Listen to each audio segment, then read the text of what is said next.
Chers frères et sœurs, amis téléspectateurs, bonsoir. Bienvenue dans le train de la rhapsodie des réalités. Jésus-Christ est Seigneur, j'adore le dire, Jésus-Christ est Seigneur. Frères et sœurs, je vous invite à vous joindre à moi pour faire cette prière avant de commencer l'émission. Seigneur notre Dieu, trois fois saint, tu es bon, tu es extraordinaire dans nos vies. Merci pour la vie éternelle que tu nous as donnée, que tu vas communiquer encore ce soir à travers cette émission. Nos cœurs sont ouverts pour recevoir ta parole de grâce, pour recevoir ta parole de vie. Au nom de Jésus, nous avons prié. Amen. Mes frères et sœurs, bienvenue encore une fois dans votre émission, Le train de la rhapsodie des réalités.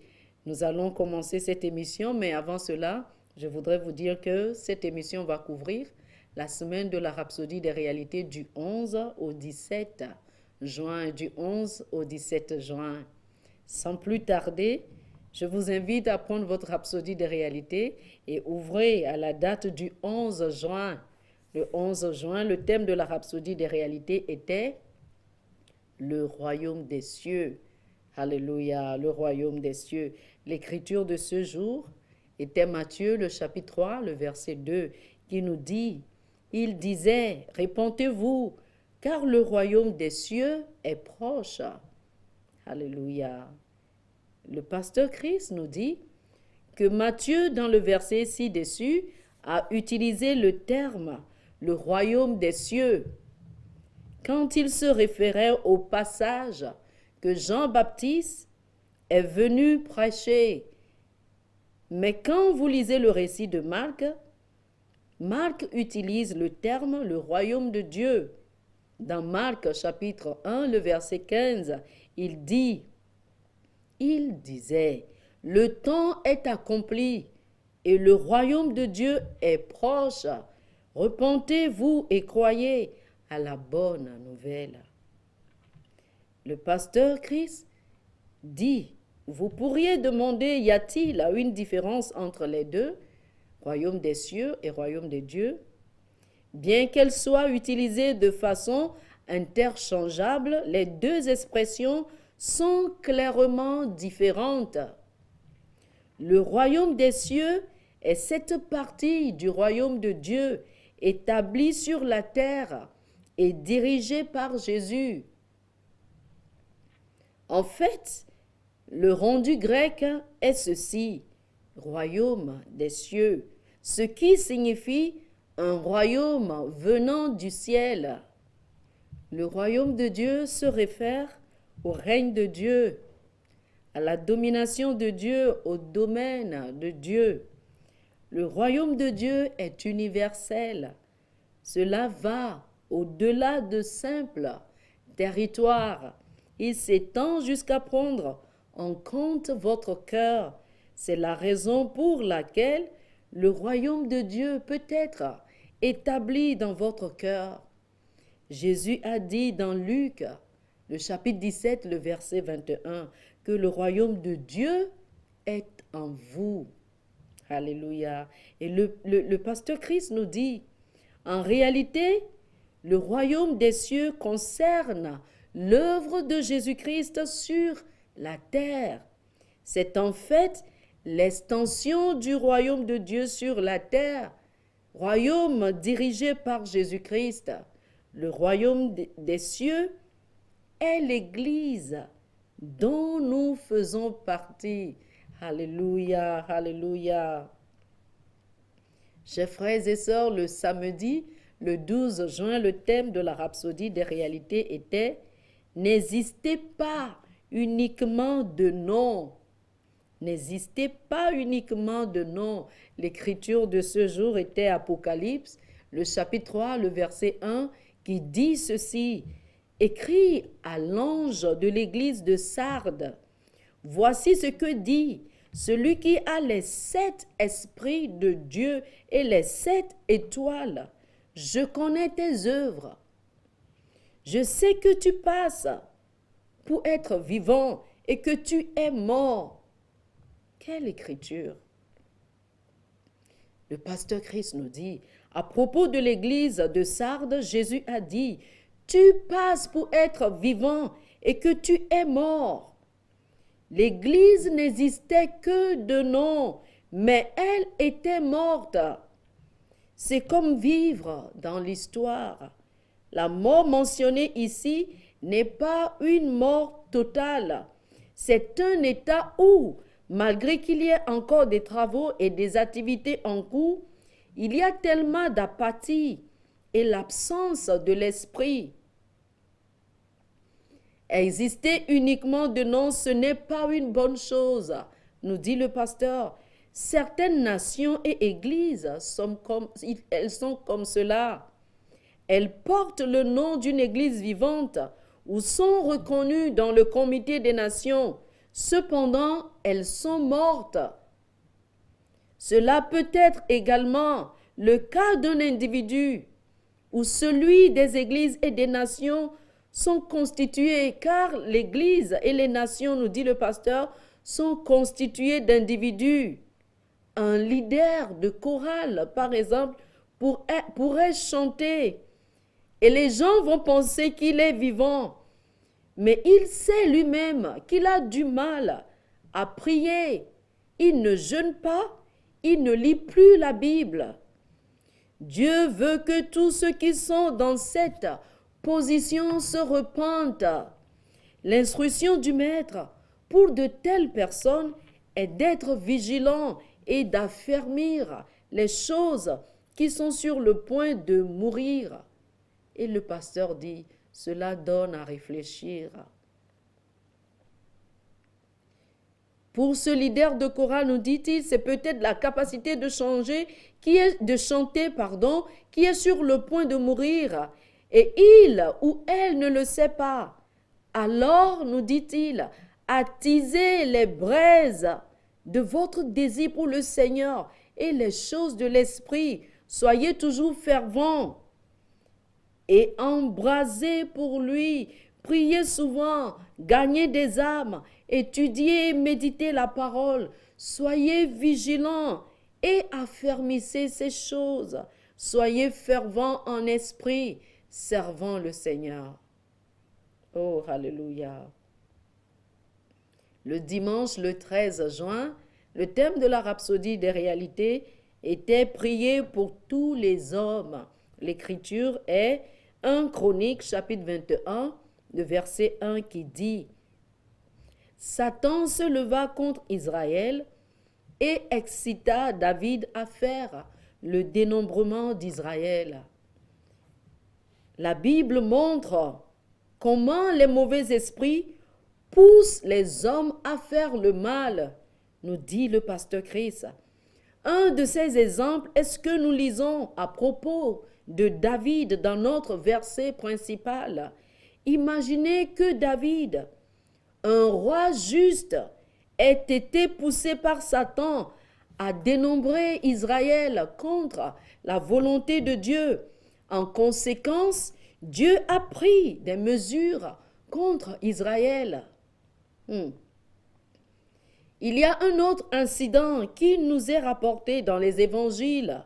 Quand Jésus expliqua clairement à ses disciples qu'il lui était nécessaire de mourir à cause de nos péchés et d'être ressuscité pour notre justification, Pierre le prit à part et commença à le réprimander en disant « Dieu nous en préserve.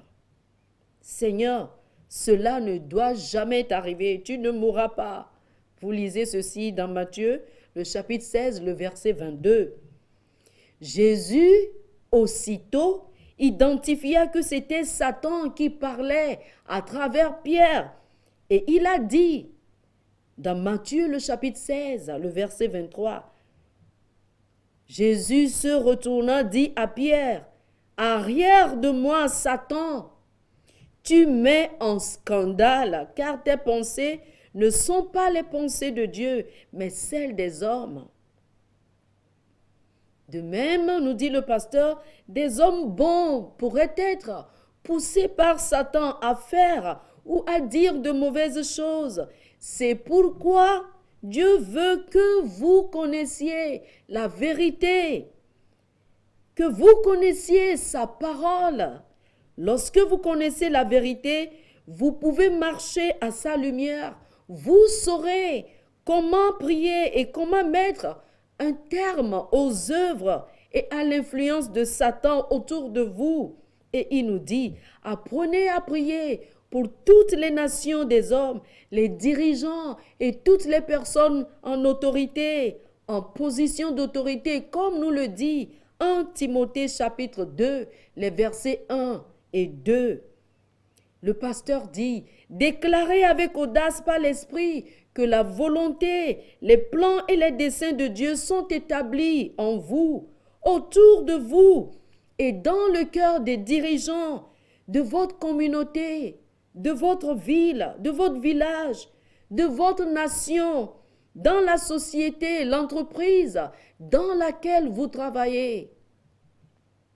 Priez afin qu'ils refusent de céder aux influences négatives qui pourraient les pousser à la méchanceté, mais par contre, qu'ils gouvernent avec droiture, avec justice, équité et vérité. Amen. Oh, alléluia. Le lundi, le 14 juin, la Rhapsodie des réalités nous dit « Priez dans la prière ». Priez dans la prière. L'écriture du jour était Jacques, le chapitre 5, le verset 17 qui dit « Élie était un homme de la même nature que nous. Il pria avec insistance pour qu'il ne plût point, et il ne tomba point de pluie sur la terre pendant 3 ans et 6 mois. Le pasteur Christ nous dit aujourd'hui que la formulation grecque de l'expression « pria avec insistance » est remarquable. Il nous dit en fait qu'Élie a prié dans la prière, tout comme lorsque Jésus a dit à ses disciples dans Luc, le chapitre 22, le verset 15, « Avec désir, j'ai désiré manger cette Pâque avec vous avant de souffrir. » Comment peut-on désirer quelque chose avec désir? Ou bien comment peut-on prier dans la prière? C'est une façon de renforcer la communication, nous dit le pasteur. Donc, en incluant le mot instance, il nous aide à comprendre la force de ce qu'il voulait communiquer. Cela signifie une prière sincère et continue, comme le dit la version amplifiée de cette écriture, qui dit « La prière fervente, sincère, continue d'un homme juste rend une énorme puissance disponible, dynamique dans son fonctionnement. » Alléluia. 1 Roi, le chapitre 17, nous donne les détails de ce qui s'est passé au cours de la prière d'Élie. Élie n'a pas simplement dit « Il n'y aura pas de pluie selon ma parole » parce qu'il en avait eu envie. Non, non. Le 18e chapitre nous fait savoir qu'Élie a agi selon la parole du Seigneur. Quand il était temps que la sécheresse prenne fin, il a prié dans la prière à nouveau. Et comme le dit la version Louis II, il a prié avec instance. C'était sincère, c'était continu jusqu'à ce qu'il obtienne les résultats souhaités.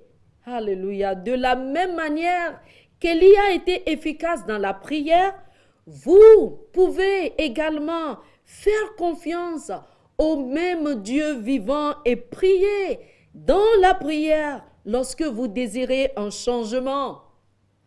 Élie a prié et quelque chose de remarquable est arrivé à toute une nation. Nous pouvons effectuer des changements dans notre nation, dans notre pays, dans notre État, dans notre ville ou dans cette entreprise où vous travaillez. La prière fervente, sincère et continue d'un homme juste rend une puissance énorme disponible, qui est dynamique dans son activité, dans son fonctionnement. Et le pasteur dit, priez de cette façon. Priez avec un désir profond, avec une passion intense, et il y aura un changement. Alléluia. Cette écriture, cette parole s'adresse à quelqu'un. Priez avec instance et il y aura un changement. Merci Seigneur. Alléluia. Le jour qui a suivi, chers amis, c'était le mardi le 15 juin, et le thème de la rhapsodie des réalités était « Suivez les instructions prophétiques ». L'écriture du jour était Proverbes chapitre 4, le verset 13, qui dit ceci. « Retiens l'instruction, ne t'en dessaisis pas, garde-la, car elle est ta vie. » Alléluia. Le pasteur Christ nous dit dans 2 Rois chapitre 13, nous avons une histoire très intéressante concernant le prophète Élisée et Joas, roi d'Israël. Joas avait des problèmes avec les Syriens et il voulait remporter la victoire. Ainsi, il vint auprès de l'homme de Dieu, Élisée. Dans la suite de leur dialogue, Élisée demanda à Joas de prendre des flèches et de les frapper contre terre. Et la Bible nous dit que Joas fit 3 fois cela et s'arrêta. Lisez 2 Rois chapitre 13, le verset 18. Et Élisée, l'homme de Dieu, devint furieux. La Bible dit qu'il était irrité contre le roi parce qu'il s'était arrêté. Il aurait dû continuer et tirer les flèches jusqu'à ce que le prophète lui dise d'arrêter. Tirer les flèches juste 3 fois signifiait qu'il allait vaincre la Syrie à 3 reprises seulement, alors que le plan de Dieu était quelque chose de bien meilleur. Joas ne savait pas que le nombre de fois qu'il allait tirer les flèches avait de l'importance. Le prophète ne lui a pas demandé d'arrêter, mais il s'était arrêté lui-même. Voici ce que je veux vous faire comprendre, nous dit le pasteur. Parfois, beaucoup de gens ignorent des choses très importantes sans le savoir, comme prêter attention aux instructions prophétiques, ce qui fait partie de la direction de Dieu pour ses enfants. Une instruction prophétique est une instruction spirituelle qui vous est donnée par l'Esprit. Elle s'adresse à vous et elle est pour vous. Cela pourrait vous parvenir directement par l'Esprit de Dieu, de l'intérieur de vous ou par quelqu'un à qui il a donné une certaine autorité en leadership sur votre vie. Par exemple, le Seigneur peut vous demander de jeûner pendant un certain temps, mais vous pensez que ce n'est pas important. Soit vous n'avez pas du tout jeûné, soit vous n'avez pas respecté la durée de ce jeûne. Et puis quelque chose de désagréable se produit.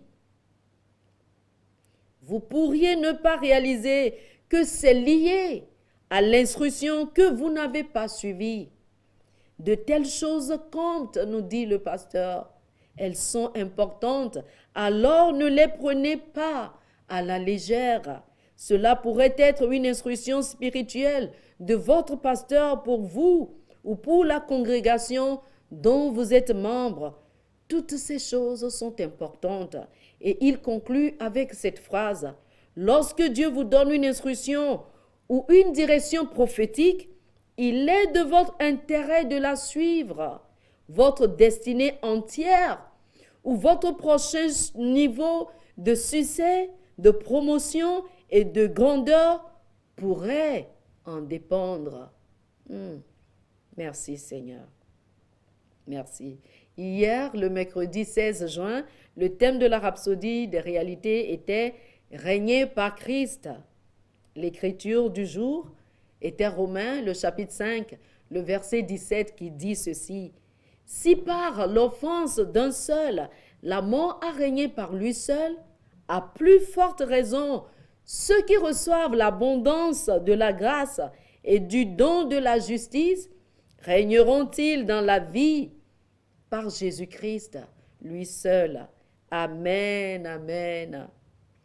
Le pasteur dit, nous avons reçu l'abondance de la grâce et le don de la justice. Maintenant, nous régnons en Christ et par Christ. Nous régnons par Christ sur le monde et ses systèmes, sur les circonstances, sur Satan et sa communauté démoniaque. La Bible dit que quoi que vous fassiez, en parole ou en acte, faites tout au nom de Jésus. Vous lisez ceci dans Colossiens, le chapitre 3, le verset 17. Son nom est le nom le plus grand. Alléluia. C'est le nom élevé au ciel, sur la terre et en enfer. Le nom de Jésus inspire le plus grand respect. Alléluia. Il nous a dit que nous pouvons chasser les démons en son nom. Assurez-vous de le faire, chers amis. Chassez-les au nom de Jésus. Alléluia. Le pasteur dit, je me souviens de quelque chose qui s'est produit lorsque j'étais étudiant. Il y avait de nombreuses années de cela. Il y avait dans une université des troubles, des membres d'une secte. Et il dit, j'avais mobilisé quelques amis et nous sommes allés à l'endroit où la première pierre de l'école avait été posée. Quand nous sommes arrivés, nous dit-il, nous avons posé nos mains sur la pierre et déclaré au nom de Jésus-Christ, vous, démons des ténèbres qui contrôlez cette école, qui contrôlez les étudiants, les responsables, nous brisons votre autorité et votre influence sur l'école. Partez au nom de Jésus. Et il dit, savez-vous quoi? Sur ce même campus, nous avons mis en place un groupe de prière qui est devenu le plus grand groupe de prière sur ce campus jusqu'à ce jour. Alléluia. Bien sûr, nous n'avons pas à aller à un quelconque endroit ou à une quelconque première pierre. Où que vous soyez, vous pouvez donner des ordres aux démons n'importe où, au nom de Jésus, et vous pouvez les déloger. Le christianisme, nous dit-il, c'est vivre au nom de Jésus. La Bible a dit dans Éphésiens chapitre 6, le verset 10, fortifiez-vous dans le Seigneur et par sa force toute puissante. Alléluia. Cela signifie, nous dit le pasteur, profiter de sa capacité, de sa puissance, de son autorité, opérer en son nom et fonctionner sous ses auspices. Vous ne pouvez pas avoir ce nom et être impuissant. Jamais.